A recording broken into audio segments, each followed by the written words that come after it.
Livro De Glória em Glória, Capítulo 1. O amor de Deus. Por que Deus criou o homem? Esta é uma pergunta importante que precisa ser respondida por aqueles que procuram compreender seu Criador e o relacionamento com ele. As respostas mais comumente dadas hoje em dia incluem pensamentos tais como: o homem foi criado para a glória de Deus, ou o homem foi feito para louvá-lo e glorificá-lo. Embora estas explicações contenham a verdade, elas mostram muito pouco do exato desígnio de Deus. Elas falham em penetrar nas profundezas das revelações bíblicas e em providenciar uma concepção que seja significativa para nós individualmente. Tais respostas tendem a transmitir uma impressão geral, impessoal, referente às intenções de Deus para com o homem, mas creio que o Deus que as Escrituras revelam tem, em seu coração, um plano mais íntimo, de relevância pessoal, mais do que a maioria de nós poderia jamais imaginar. Ele é um Deus de amor. A mensagem contida aqui tem sido muito difícil de escrever. De fato, tentei muitas vezes, durante anos, colocá-la no papel, mas sempre acabava achando-a inadequada. É um assunto sobre o qual tenho pregado mais do que qualquer outro, mas, ao final de cada mensagem, inevitavelmente sinto que não fiz justiça a esse tremendo tema. Ele é tão imenso e tão profundo que a simples expressão humana não é suficiente. Talvez a verdade seja a de que o amor de Deus é verdadeiramente incomensurável. É algo que nenhum ser humano pode expressar completamente. Entretanto, a importância da revelação do amor de Deus por cada um e para todos os cristãos é tão grande, tão fundamental para a nossa experiência de cristianismo, quanto ele quis que fosse. Sinto que devo, pelo menos, tentar escrever sobre parte de minha pequena revelação sobre este vasto assunto. Possa Deus, em sua misericórdia, dar a este trabalho sua unção e espírito de conhecimento, a fim de que ele possa ser um veículo para transportar até você a plenitude do amor de Deus. A Bíblia é um livro incomparável. Nunca houve, nem nunca haverá um outro livro como este. Na verdade, seria impossível para qualquer ser humano, ou mesmo para um grupo de seres humanos, escrever tal livro. Somente Deus poderia tê-lo feito. A complexidade da Bíblia, o entrelaçamento dos assuntos e a linha da história, combinados com uma exatidão surpreendente de detalhes contidos nela, colocam-na muito acima de qualquer outro trabalho escrito. Quando acrescenta-se a estas considerações o fato de que esse livro não foi manuscrito por um só homem, num só tempo, mas por muitos diferentes homens em um período de mais de 1.400 anos, seu caráter extraordinário é ainda mais evidente. Qualquer leitor honesto da Bíblia eventualmente será levado a ajoelhar-se em reverente louvor ao Deus poderoso. Como em muitas obras de literatura, no início desse livro maravilhoso encontramos umas poucas sementes, as primeiras pequenas introduções a tudo o que estará acontecendo no resto de suas páginas. O livro de Gênesis não é apenas uma história interessante ou uma fábula sobre os primórdios da história do homem. Em vez disso, nos primeiros capítulos nós encontramos, de uma forma muito concentrada, a essência do que Deus estará nos falando em todo o livro. Nas primeiras páginas bíblicas, o início de todas as intenções de Deus é manifestado. Dessa forma, parece importante, à medida que iniciamos nossa investigação dos propósitos de Deus, olhar muito cuidadosamente para os primeiros capítulos da Bíblia. Uma decisão importante. Logo após a criação deste mundo, o Deus da glória manteve um solene conselho consigo mesmo. Após esta respeitosa conferência, ele fez o seguinte pronunciamento: façamos o homem à nossa imagem, conforme à nossa semelhança. Gênesis 1:26. Isto é algo de grande significado. O Criador de todo o universo decidiu moldar um ser que se assemelhasse a Ele próprio. Ora, por que Deus faria algo assim? Por que ele faria uma criatura que pode ser descrita como uma representação miniaturizada dele mesmo? Certamente devemos concluir que é mais do que uma fantasia passageira. Nosso Deus tinha em sua mente um propósito glorioso. O homem não era um experimento, uma reflexão tardia ou simplesmente um novo tipo de criatura com a qual ele povoaria o planeta. Pelo contrário, quando formou o homem, Deus estava colocando em movimento um insondável plano que emanou das profundezas de seu coração. Consequentemente, o homem é uma criatura única nos desígnios do Todo-Poderoso. Ele é o único ser criado com o grande privilégio de ser a imagem e semelhança do Deus Altíssimo. Verdadeiramente nós fomos feitos de maneira assombrosamente maravilhosa. Salmo 139, 14. Deus iniciou a criação da raça humana com um único indivíduo, Adão. Entretanto, à medida que contemplava sua criação, ele notou que algo estava faltando. Sua atenção se centralizou na falta de um elemento que ele, evidentemente, considerou ser uma importante deficiência. Adão não tinha esposa. Foi nesse contexto que Deus proferiu algumas palavras que são especialmente importantes e que, creio eu, revelam-nos algo sobre seu próprio coração. Ele disse: "Não é bom que o homem esteja só." Gênesis 2:18. Por que Deus faria tal coisa? Ele criou todos os animais como casais, mas Adão sozinho. Por que ele faria tanto esforço para criar Adão e, então, assim que o trabalho terminasse, declará-lo-ia inacabado? Um acidente como este deve ser mais do que simples coincidência. Parece possível que, enquanto ele pronunciava essa sentença sobre o primeiro homem, ele estava externando um ardente desejo bem profundo em seu próprio coração. Poderia ser que nosso Deus não gostasse de estar sozinho? Poderia ser que ele desejasse uma união íntima com um ser como ele mesmo? Podemos nós compreender dessa eloquente pintura que talvez nosso Deus pretendesse se casar? A resposta a essa questão é, indubitavelmente, sim. Fora de dúvidas, Deus está nos falando através dessa passagem sobre algo que está no fundo de seu coração.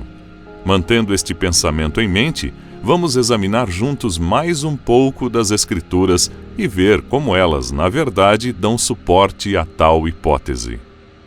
À procura de uma noiva. Um pouco depois de ter feito o primeiro homem, Deus declara seu trabalho incompleto e, então, decide edificar uma noiva para Adão. Entretanto, em vez de começar imediatamente o trabalho, ele faz uma coisa incomum. Primeiro, ele trouxe todos os animais diante dos olhos de Adão, e Adão deu nome a eles. Mas nós lemos que, para o homem, todavia, não se achava uma auxiliadora que lhe fosse idônea. Gênesis 2:20. Que interessante é esta afirmação. Parece que Deus não estava simplesmente solicitando a Adão que nomeasse os animais como uma pequena tarefa antes de seu casamento, mas, mais importante, ele estava procurando por uma ajudadora adequada para o homem. Ele e Adão estavam juntos examinando todos os pássaros e feras à procura de uma companheira adequada. Entretanto, nenhuma pôde ser encontrada. Claro que estou certo de que muitas dessas criaturas eram muito agradáveis. Imagino que algumas pareciam bem atraentes, graciosas e fofinhas, mas, de algum modo, algo não estava certo. Nenhuma delas poderia provocar uma resposta dentro do homem. Então, conforme já discutimos, Deus pôs-se a trabalhar para remediar a situação. Posteriormente, quando Adão acordou, ele foi presenteado com uma bela visão. A mulher que Deus havia feito estava diante dele. À medida que ele a olhava encantado, algo se agitou nos mais profundos recantos de seu coração. Algo dentro de seu peito respondeu a essa nova criatura. Então, este sentimento poderoso, que ele nunca sentira antes, foi expresso por estas palavras: "Esta, afinal, é osso dos meus ossos e carne da minha carne." Gênesis 2:23. Ela era como ele mesmo. Ela era tudo o que as outras criaturas não poderiam ser para ele. Agora ele havia encontrado uma semelhante com a qual iria se unir em uma união íntima. Tudo isso tem uma importante aplicação em nossa discussão sobre Deus e suas intenções. Veja você, embora ele seja circundado por miríades de anjos, embora a sua criação completa permaneça diante dele, nenhuma destas criaturas é adequada para proporcionar a intimidade e o companheirismo que ele deseja. Nenhuma delas poderia ocupar tal posição porque elas não são semelhantes a ele mesmo. Assim como Adão não pôde encontrar uma companheira entre os animais, mas teve que esperar até que Deus preparasse uma esposa para ele, assim também nosso Senhor está procurando por alguém, sua futura noiva. Essa seria a esposa de quem ele poderia afirmar: ela é como eu, osso dos meus ossos e carne de minha carne. Queridos amigos, isto é muito mais do que apenas uma aula sobre história antiga. Aqui mesmo encontramos uma ilustração eloquente, profética, de um importante princípio espiritual. O desígnio de Deus para o universo é: apenas criaturas similares podem ser companheiras e se casar. Somente seres que são semelhantes têm permissão para ter este tipo de união íntima. Pássaros se acasalam com pássaros, gado com gado, peixe com peixe e assim por diante, cada um segundo a sua própria espécie. Gênesis 1, 21 e 24. Esta verdade é claramente vista na ilustração que acabamos de rever, assim como é ordenada pelas Escrituras. Levíticos 20, 15 e 16. Portanto, de acordo com sua própria lei, Deus só pode ter uma união íntima com um ser como ele mesmo. Para que ele possa se casar, precisa encontrar um ser que seja seu semelhante. Muitos dos detalhes contidos nas primeiras páginas do Gênesis confirmam esta suposição de que Deus tem, e, na verdade tem tido desde o princípio, um desejo ardente por uma companheira íntima. O leitor casual pode facilmente olhar para estes itens como sendo insignificantes. Entretanto, aqui nos primeiros capítulos de Gênesis são reveladas algumas indicações claras e substanciais de todas as intenções futuras de Deus no que diz respeito ao homem. 2 casamentos paralelos. No início da Bíblia encontramos o casamento original. O primeiro homem, Adão, encontra e se casa com uma linda mulher edificada por Deus para ele. E, se nós lermos a história até o final, descobriremos que a Bíblia também acaba com um casamento. Jesus Cristo, o último Adão, recebe uma noiva que foi especialmente preparada para ele. Agora, nos registros bíblicos há muitos paralelos entre estes 2 casamentos. De fato, estes paralelos são tão impressionantes que sou forçado a concluir que os relatos de Gênesis devem ser considerados fortemente proféticos. Ainda mais indicações maravilhosas dos desígnios de Deus.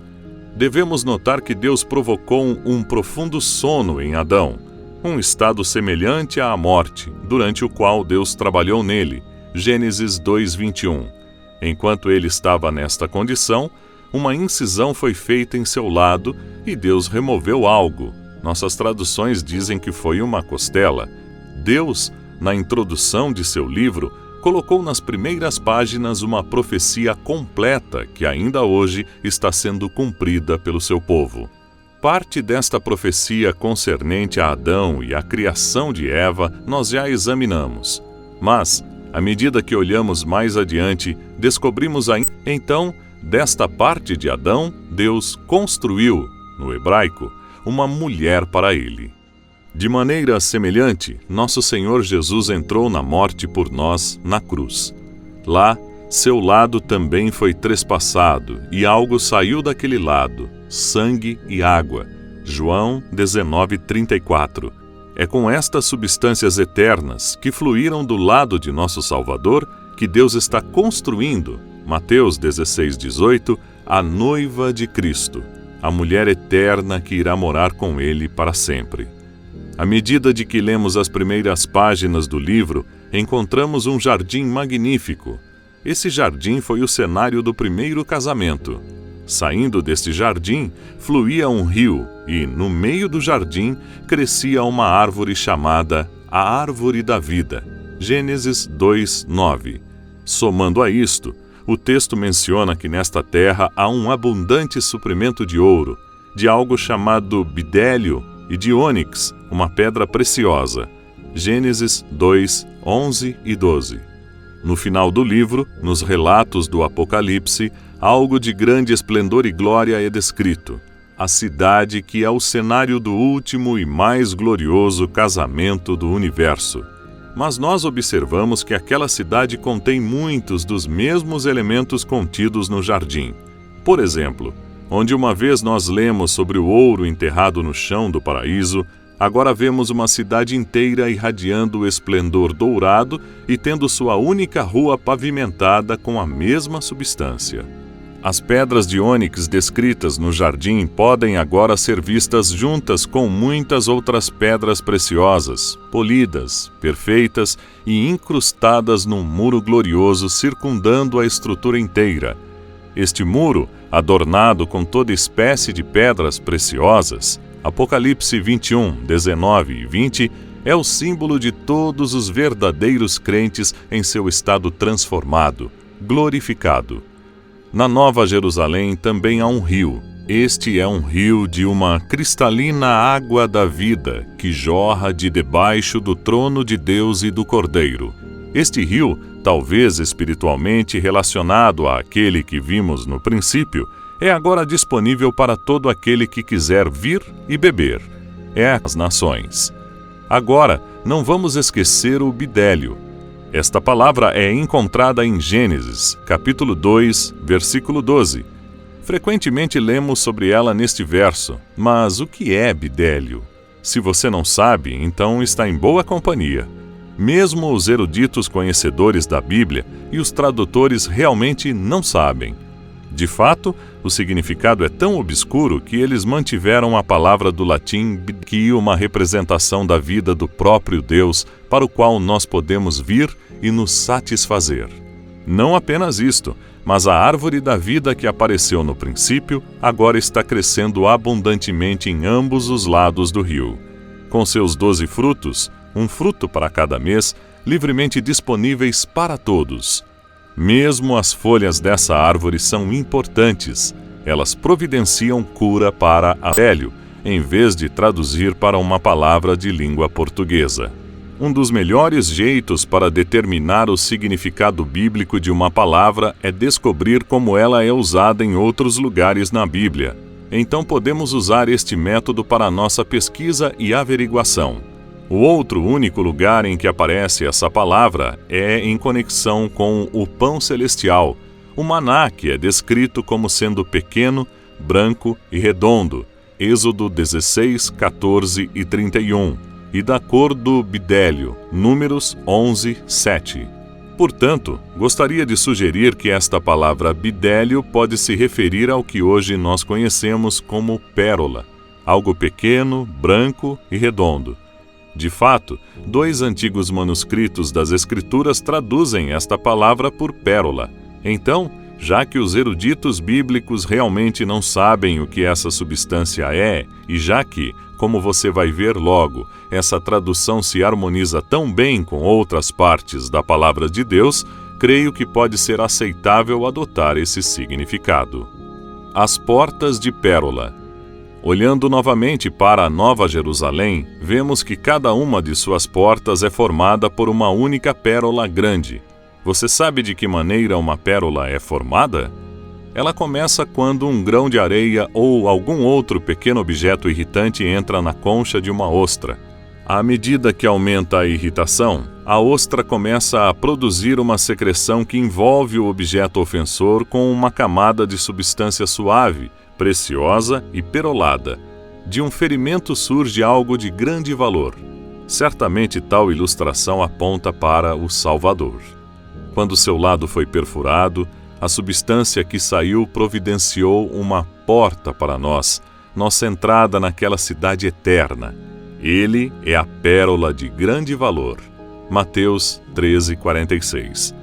Então você vê que toda a matéria-prima sobre a qual lemos no cenário do primeiro casamento tem, no final do livro, sido preparada e transformada em um cenário glorioso para um casamento eterno, o casamento do próprio Filho de Deus. Enquanto, no final, é o povo de Deus que é participante daquele indescritível evento, o casamento do Cordeiro. Na verdade, a própria cidade é descrita como uma noiva adornada para seu marido. Apocalipse 21:2. O princípio e o fim da Bíblia, apesar de terem sido escritos com intervalos de mais de 1000 anos, são assim vistos em uma insuperável harmonia que só poderia vir do próprio Deus. Agora, considerando tudo isto, você também não crê que Deus desejou isso desde o princípio? Você não vê lindamente retratada aqui uma ilustração do desejo do coração de Deus? Todo esse paralelismo do princípio e do final das Escrituras não pode ser um acidente. Certamente ele deve estar nos falando de algo de eterna importância e consequência. Deus está revelando a nós o desejo de seu coração. Na criação do homem, podemos encontrar que o princípio nos mostra um homem recebendo uma mulher no meio do jardim, também apoio adicional para essa compreensão. Já que o homem foi feito à imagem e semelhança de Deus, Gênesis 1:26, não é irracional supor que nossos sentimentos interiores reflitam, até certo ponto, aqueles do nosso construtor? E um dos mais poderosos desejos íntimos de um homem ou de uma mulher é casar-se com alguém que eles amem profundamente. Portanto, amor e desejo de uma íntima comunhão não podem estar muito longe do coração de Deus. Quando lemos, em João 3,15, porque Deus amou o mundo de tal maneira que... Como você acha que é este amor? É apenas algum tipo de compaixão paternal? Será simplesmente devido ao fato de que Deus sente pena de nós, pobres pecadores, pequenos seres humanos que Ele fez, que resultaram num erro, e por isso Ele decidiu nos resgatar? Talvez o amor de Deus inclua elementos como esse, mas creio que o amor de Deus envolve algo muito mais profundo, porque Deus assim amou o mundo. A intensidade de seu amor é além da descrição. É tão fortemente uma parte de sua natureza que as Escrituras afirmam que Deus é amor. 1 João 4,16. Creio que veremos, à medida que prosseguirmos neste livro, que isso fala do amor que ele tem por sua noiva.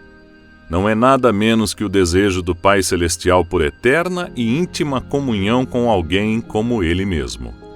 Quando Jesus estava comendo com seus discípulos durante a chamada Última Ceia, ele disse: Tenho desejado ansiosamente comer convosco esta Páscoa. Lucas 22,15. Porque havia em seu peito um desejo tão imenso de comer aquele simples alimento com seus amigos? A resposta, sem dúvida, está no pensamento de que ele estava vislumbrando uma festa futura, uma festa de casamento que estava se aproximando. Jesus estava antecipadamente olhando para aquele dia de seu casamento e havia um desejo ardente, um anseio. João 17,5. Não, era algo muito maior, algo muito mais próximo de seu coração. A alegria proposta a ele era a alegria de um homem que está esperando receber sua noiva.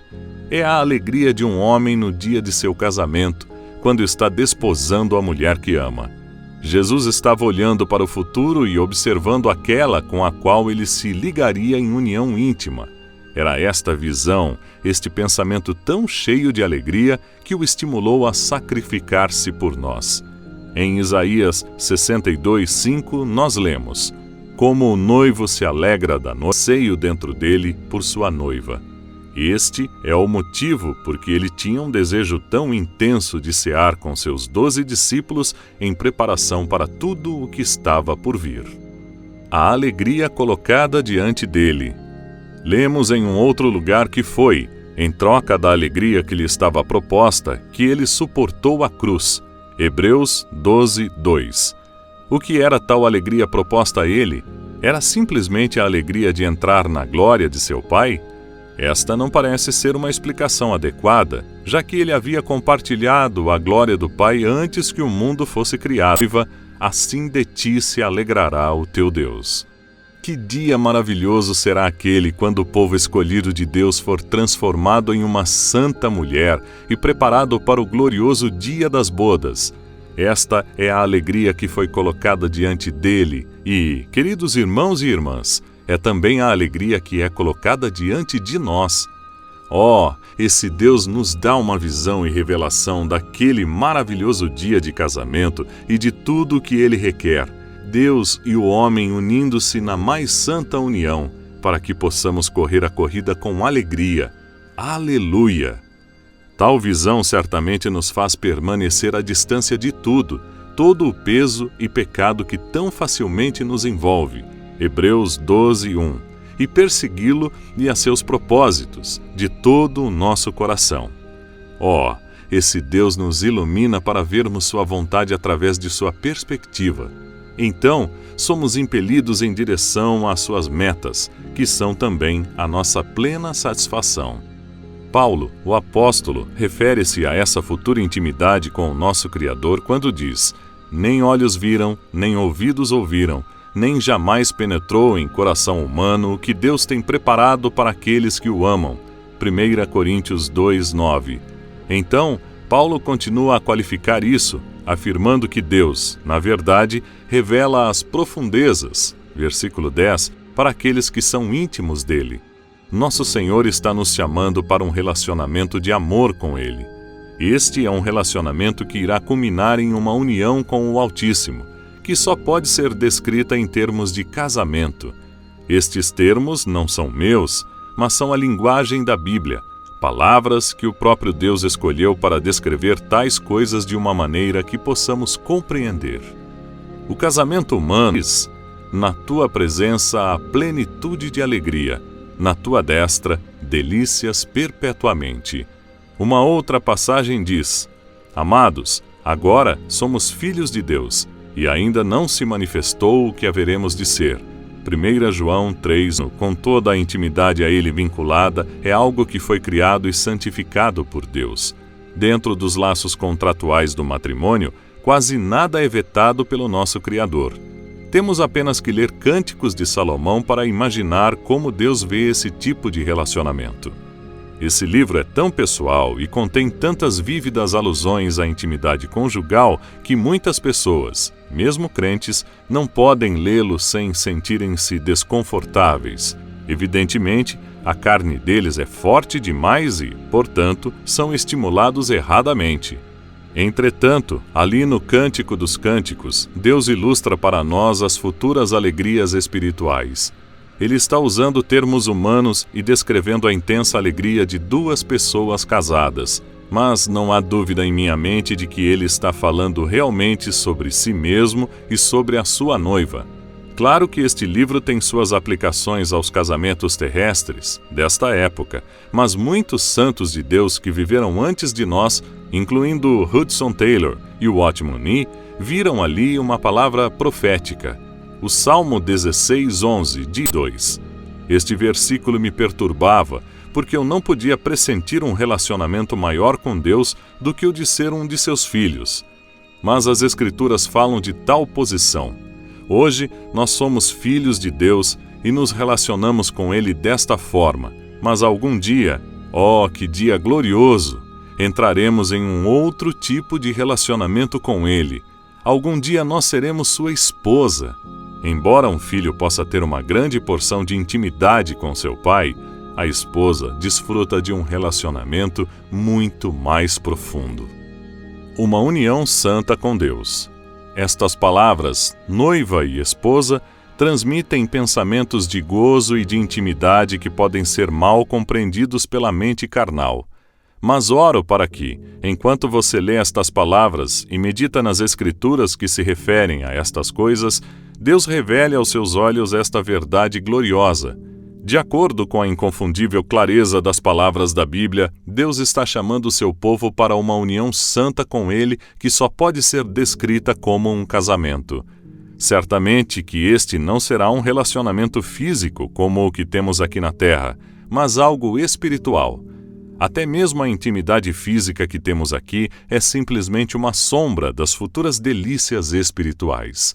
Talvez alguns leitores tenham dificuldade em pensar em Deus como um futuro parceiro conjugal. Em vez disso, é muito mais fácil conhecê-lo como nosso Salvador ou Pai.